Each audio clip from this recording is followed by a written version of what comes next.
দাঁড়াও বৌমা। এই বুড়ো, তোর সাহস হয় কি? ইপ্তি আসো। আরে এটা তুমি আমাকে কোথায় নিয়ে আরে আসলে? বাবা আসো না, এটাই আমার বাসা। আশরাফ তুই? হ্যাঁ বাবা, আমি তোমাকে পরিচয় করে দিই বাবা। এটা তোমার বৌমা, আমরা আজকে বিয়ে করেছি। আর ইপ্তি, এটা আমার বাবা। তুমি আমার বাবাকে সালাম করো করো। এইটা তোমার বাড়ি আর ইনি তোমার বাবা? দেখেছো কি নোংরা জামা কাপড় পরেছে, হ্যাঁ আবার গায়ে ছেঁড়া গামছাও দিয়েছে। উনি তোমার বাবা? আমার বিশ্বাস হয় না। আর হুনাকে আমি সালাম করব? হুনাকে তো আমি শ্বশুর বলে মানি না, সালাম তো দূরের কথা। ইপ্তি, তুমি এরকম বিহেভ করতেছো কেন? ইনি আমার বাবা। তুমি কি জানো না একজন মুরব্বীর সাথে একজন বাবার সাথে কিরকম আচরণ করতে হয়? দেখো, এত কথা বাদ দিয়ে তুমি আমার বাবাকে সালাম করো করো। এই তুমি কি আমার বাংলা কথা বুঝো না? আমি বলেছি না এই ফকিন্নের বাচ্চাকে আমি আমার শ্বশুর বলে মানি না আর সালাম করব। এই শোনো, তুমি আমার সাথে মজা না করে চলো, বা তোমার বাসায় যাই, চলো। ইপ্তি দাঁড়াও, আমি তোমাকে যা বলতেছি স্ট্রেট ফরওয়ার্ড বাংলা ভাষায় বলতেছি, আমি কোনো মজা করতেছি না। এটাই আমার বাসা আর এটাই আমার বাবা। আর এখানে আজকের পর থেকে তোমাকে থাকতে হবে, এটাই ফাইনাল। হে আশরাফ, তার মানে তুমি সত্যি বলছো? হ্যাঁ, যা বলছি সব সত্যি। তার মানে এতক্ষণ যা বলেছো সত্যি কথা বলছো? হ্যাঁ হ্যাঁ, সত্যি সত্যি সত্যি, আমি যা বলেছি সব সত্যি। তাহলে তুমি যে বলেছিলে তোমার বড় বড় বিজনেস আছে, বাড়ি আছে, গাড়ি আছে, এবং কি দুইটা বাড়ির কাজও চলতেছে, এবং কি একটা মার্কেটও আছে, তাহলে এগুলো কি সব মিথ্যে ছিল? তুমি আমাকে মিথ্যে বলে বিয়ে করেছো? না ইপ্তি, আমি তোমাকে মিথ্যা কথা বলিনি। আমার সবই ছিল, টাকা পয়সা, গাড়ি বাড়ি, ব্যাংক ব্যালেন্স সব কিছু ছিল। কিন্তু লাস্ট উইকে বিজনেসে আমি অনেক বড় লস খাই। তাছাড়া আমার বিভিন্ন ব্যাংকে অনেক ঋণ ছিল। সেই ঋণগুলো পরিশোধ করতে না পারার কারণে বিভিন্ন ব্যাংক আমার টাকা পয়সা, গাড়ি বাড়ি সব কিছু জব্দ করে ফেলে। আর এই বাড়িটা ছাড়া আমার থাকার মতো কোনো জায়গা নেই। এই বাবা আর এই বাড়ি, এটাই আমার এখন শেষ সম্বল। এই বাড়িতে আমার বাবা থাকতো বলে এই বাড়িটা এখনও রয়ে গেছে। এই বাড়িটা ছাড়া আমার আর কিচ্ছু নেই। আজকের পর থেকে এই বাড়িতেই আমার বাবার সাথে তোমাকে থাকতে হবে। এই আশরাফ, আমাদের বিয়ে হয়েছে 2 ঘন্টা হয়েছে, তুই এই কথা আমাকে বিয়ের আগে বলি না কেন যে তোর ব্যাংক, তোর বাড়ি গাড়ি সব জব্দ করে নিয়েছে, তুই এখন রাস্তার ফকির? এই কথাটা যদি তুই আমাকে আগে বলতি তাহলে আমি তোকে কখনোই বিয়ে করতাম না। আমার ভাবতেই শরীর গিনগিন করছে যে তোর এই ভাঙা বাড়িতে আর খোলা আকাশের নিচে গোসল করতে হবে। এই শোন, আমার সময় এতটাও খারাপ আসে নাই যে তোর এই ফকিন্নি মার্কা বাবার সাথে আর এই ভাঙা বাড়িতে থেকে আমার জীবন নষ্ট করব। এই তোরা থাক, আমি গেলাম। দাঁড়াও বৌমা, যা হবার হয়ে গেছে বৌমা। এর সেই তো ভালোবাসা তোমাকে আমি ভাড়া করে দেবো। এই বুড়ো, তোর সাহস হয় কি? তুমি ওনাকে মারলা কেন? বাবা, তোমার কোথাও লাগেনি তো? না বাবা, আমার কোথাও লাগেনি বাবা। বাবা মানে? হে আশরাফ, তুই না বলেছিলি তোর কেউ নাই, আবার তাই ভাই আসলো কোথা থেকে? কেন আসলো, কিভাবে আসলো শুনবি? তাহলে শোন। এই দোস্ত, কি অবস্থা?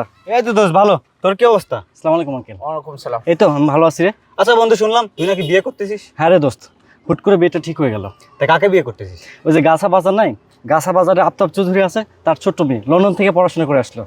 ও আচ্ছা, কিন্তু আমার জানা মতে তো এই মেয়েটা তেমন সুবিধা না, অনেক লুবি আর চলাফেরাও তেমন ভালো না। এই, আমার হবু স্ত্রীর সম্পর্কে এরকম আজে বাজে কথা বলতেছিস কেন? তোর কাছে কি এমন প্রমাণ আছে বলতো? দোস্ত, আমার কাছে কোনো প্রমাণ নাই, কিন্তু চাইলে আমি তোকে প্রমাণ দিতে পারি, আর সেই প্রমাণে আমার বাবাকেও লাগবে। কিভাবে? শোন তাহলে, ঠিক আছে? আচ্ছা ঠিক আছে, তাহলে সময় মতো দেখা হচ্ছে। আচ্ছা ঠিক আছে, যা আচ্ছা, তাহলে ঠিক আছে। বাবা চলো। কি শুনলি কিভাবে আসলো? কি? তার মানে তোমরা সবাই মিলে এতক্ষণ আমার সাথে নাটক করলে? হ্যাঁ, নাটক করেছি শুধুমাত্র তোর এই মুখোশটা উন্মোচন করার জন্য। জানিস, এই মানুষটার গায়ে তুই হাত দিচ্ছিস, কার গায়ে হাত দিচ্ছিস জানিস? ইনি শুধু আমার বন্ধুর বাবা না, আমার বাবার মতো। হ্যাঁ, এখন হয়তো আমার ধন সম্পদ, টাকা পয়সা, অর্থ আবেজাত সব কিছু হয়েছে, কিন্তু একসময় আমার কিচ্ছু ছিল না। আমি আমার এই বন্ধুর সাথে এবং বন্ধুর বাবার বাসায় কতদিন যে খেয়েছি তা আমি বলতে পারবো না। তাছাড়া এই লোকটি আমাকে নিজের সন্তানের মতো দেখতো। আমি এখনও যখন সময় পাই তখনই চলে আসি, এবং ওনাকে যখন আমি বাবা বলে ডাকি না, বিশ্বাস কর আমার কলিজাটা না অনেক ভরে যায়। জানিস বাবা কি? বাবা মাত্র 2টি অক্ষরের নাম উচ্চারিত হলেই যে কোনো সন্তানের হৃদয়ে জেগে ওঠে শ্রদ্ধা, ভালোবাসা ও কৃতজ্ঞতার অনুভূতি। অনেকে বাবার আত্মত্যাগ বুঝতে সক্ষম হয়, আবার অনেকে বাবার আত্মত্যাগ বুঝতে সক্ষম হয় না। যে কোনো কঠিন পরিস্থিতিতে বাবা সন্তানদের আগলে রাখে।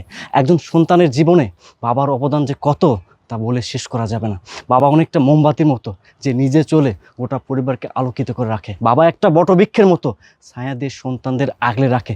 তুমি সন্তান হিসেবে চেঞ্জ হয়ে যেতে পারো, কিন্তু তোমার প্রতি তোমার বাবার ভালোবাসা কখনোই পরিবর্তন হবে না। বাবা কখন তোমাকে বলবে না তোমাকে ভালোবাসে, কিন্তু তার কাজের মাধ্যমে সে তোমাকে প্রকাশ করবে। আমি কাকে কি বলতেছি?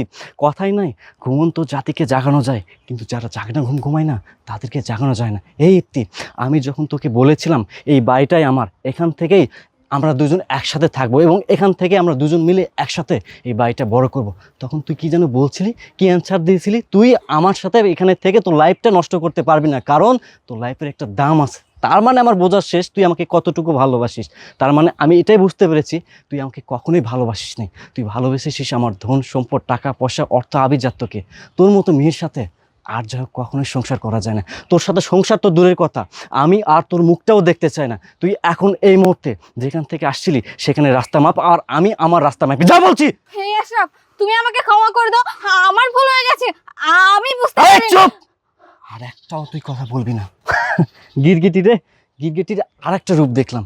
জানিস এই সমাজে তোর মতো কিছু মেয়ে আছে যারা মিনিটে মিনিটে, সেকেন্ডে সেকেন্ডে নিজেদের রং বদলায়। তুই যেন ঠিক কথাই বলছিলি, তুই আমার সব কিছু দেখেই আমাকে ভালোবেসেছিস, কারণ আমার ধন সম্পদ, টাকা পয়সা, অর্থ, আভিজাত্য সব কিছু আছে। কিন্তু যেদিন আমার ধন সম্পদ, টাকা পয়সা, অর্থ, আভিজাত্য থাকবে না, আমি নিঃস্ব হয়ে যাব, ঠিক সেদিন তুই ফিনিক্স পাখির মতো ফুরুত করে উড়ে এখান থেকে চলে যাবি। এরকম মেয়ে তো আমার দরকার নাই। আমি তাকেই ভালোবাসবো, আমি তাকেই বিয়ে করব যে আমাকে ভালোবাসবে। আমার ধন সম্পদ, টাকা পয়সা, অর্থ, আভিজাত্যকে না। আমি আর তোর সাথে সংসার করতে চাই না, তোকে আমি ডিভোর্স দিব। I want to divorce. তুই যেখান থেকে আসছিস সেখানে যা, আর যদি না যাস তোকে ঘাড় ধাক্কা দিয়ে এখান থেকে বের করে দিব। যা বলছি। আঙ্কেল, আপনি কিছু মনে করবেন না, এই কান্নাগিনী হয়ে আমি আপনার কাছে ক্ষমা চাচ্ছি। ঠিক আছে বাবা, আমি কিছু মনে করিনি। চলো বাবা, আমার বাসায় যে দুটো ডাল ভাত খাওয়া হোক। ঠিক আছে আঙ্কেল, চলুন। ঠিক আছে বাবা।